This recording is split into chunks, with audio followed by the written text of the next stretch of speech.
हमने बहादुर कहानी को अच्छे से समझ लिया है, लेकिन आपको याद होगा मैंने पहले की कुछ कहानियों में भी कहानी के तत्व की चर्चा की थी। तो आइए हम बहादुर कहानी को भी कहानी के तत्वों के आधार पर देखें और समझें। ये आप कहानी के तत्व देख सकते हैं। पहला है कथा वस्तु या कथानक। कथा वस्तु या कथानक। कथा वस्तु यानी पूरी कहानी। चूँकि पूरी कहानी यहाँ नहीं लिखी जा सकती है संक्षिप्त में, तो मैंने बताया कि सामाजिक कहानी, ये जो पूरी कहानी है, अमरकांत ने जो कहानी लिखी है बहादुर कहानी, वह एक सामाजिक कहानी है। और समाज में निम्न मध्य वर्गीय परिवार में नौकरों के साथ हो रहे दुर्व्यवहार की कहानी कही गई है। बहादुर के माध्यम से अमरकांत ने यह घटना दिखाया है बहादुर कहानी में। आप पूरी कहानी को जो पढ़ेंगे और उसका सार लिखेंगे वो कथा वस्तु के अंतर्गत आएगा। अगला है कथोपकथन या संवाद। कथोपकथन यानी कि एक कथन के बाद कहा गया दूसरा कथन, उसको हम संवाद कहते हैं। इंग्लिश में डायलॉग भी बोलते हैं। जैसे कुछ आप देख सकते हैं, मैंने लिखा है एक दो। माँ बाप का कर्जा जन्म भर भरा जाता है। यह संवाद किसका है? किसने कहा था? यह बहादुर ने कहा था कि माँ बाप का कर्जा जन्म भर भरा जाता है। आगे एक और संवाद मैंने लिखा है कि घर के लड़के की बराबरी करता है। यह किसने कहा था? तो यह निर्मला ने कहा था। बहादुर को निर्मला ने कहा था। ऐसे कई संवाद है कहानी में जो आपको सोचने पे मजबूर करते हैं कि माँ से वह उपेक्षित होकर के वह चला जाता है, फिर भी जब निर्मला पूछती है कि माँ तुम्हारी इतनी पिटाई करती थी, तुम घर से भाग गए, तो क्यों माँ के लिए पैसे भेजना चाहते हो? तो वह क्या कहता है कि माँ बाप का कर्जा जो है वह जन्म भर भरा जाता है। ऐसे संवाद हमें काफ़ी प्रभावित भी करते हैं, सोचने पर मजबूर करते हैं।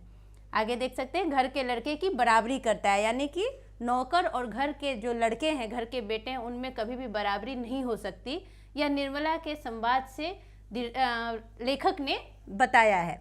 ऐसे ही एक संवाद और है जो मैंने यहाँ लिखा तो नहीं है, लेकिन एक संवाद इंग्लिश में है कि you do not know this people are expert in this art. Nirmala के रिश्तेदार कहते हैं, जब चोरी पर का आरोप लगाते हैं बहादुर पर, तो वो कहते हैं कि you do not know this people are expert in this art. ऐसे जो पीपुल होते हैं, यानी ऐसे जो लड़के होते हैं, ऐसे नौकर जो होते हैं, वो ये आर्ट में यानी चोरी करने में माहिर होते हैं। आप लोग नहीं जानते। आगे आप देखिए, पात्र एवं चरित्र चित्रण। कहानी का अगला तत्व है पात्र एवं चरित्र चित्रण। पात्र यानी मैंने बार बार पहले भी कहा है कि कहानी का नायक। कुछ कहानी में जो पात्र होते हैं, कुछ प्रमुख पात्र होते हैं जिन पर पूरी कहानी गढ़ी जाती है, और कुछ गौण पात्र होते हैं। गौण पात्र का अर्थ होता है जो कहानी को बढ़ाने में सहायक होते हैं।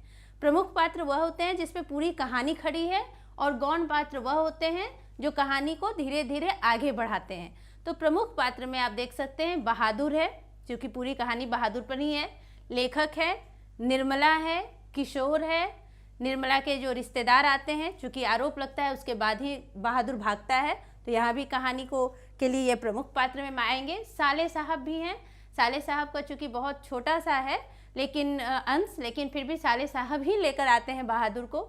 और गौण पात्रों में बहादुर के माता पिता और बच्चे। बहादुर की जो माता रहती हैं वह उसकी पिटाई करती हैं। पिता के बारे में बताया गया है, लेकिन वह पिता जो यह पात्र हैं वो खुलकर नहीं आते। इनके बारे में बताया जाता है कि वह युद्ध में मारे गए थे। और बच्चे, ये बच्चे जो गली के बच्चे हैं, आपने पढ़ा था कि वो पूछते हैं कि तुम लोग छिपकली को क्या कहते हो, शेर को क्या कहते हो, तो ये गौण पात्र हैं।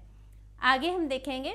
अच्छा, एक चीज़ और है इसमें, चरित्र चित्रण। जब चरित्र चित्रण की बात होती है, तो चूंकि यहाँ चरित्र चित्रण मैंने किया नहीं है, चरित्र यानी कि बहादुर का चरित्र कैसा था, लेखक का कैसा था, निर्मला का कैसा था, किशोर का कैसा था, ये चरित्र चित्रण, पात्र और उसका चरित्र चित्रण। आगे देखिए, देश काल एवं वातावरण। जब हम देश काल एवं वातावरण की बात करते हैं, तो कहने का अर्थ यह है कि यह कहानी जब लिखी गई थी, उस समय हमारे साहित्य में क्या हो रहा था, हमारे समाज में क्या हो रहा था। कहानी या फिर कोई भी रचना, साहित्य, कोई भी साहित्य समाज को कैसे प्रभावित करता है, यह समाज में हो रही घटनाओं को साहित्य किस तरह से दर्शाता है, इसी को एक तत्व कहते हैं देश काल एवं वातावरण।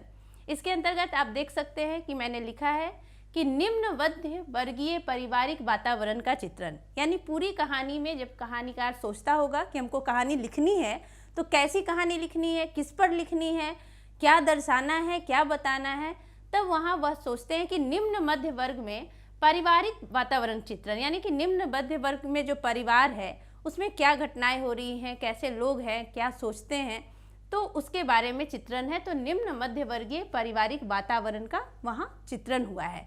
सामाजिक यथार्थवादी यानी कि सामाजिक कहानी भी है, समाज में हो रही घटनाओं को दिखाया गया है। यथार्थवादी भी है, कुछ काल्पनिक नहीं है, यह अक्सर ऐसा होता ही है और हमने भी देखा है।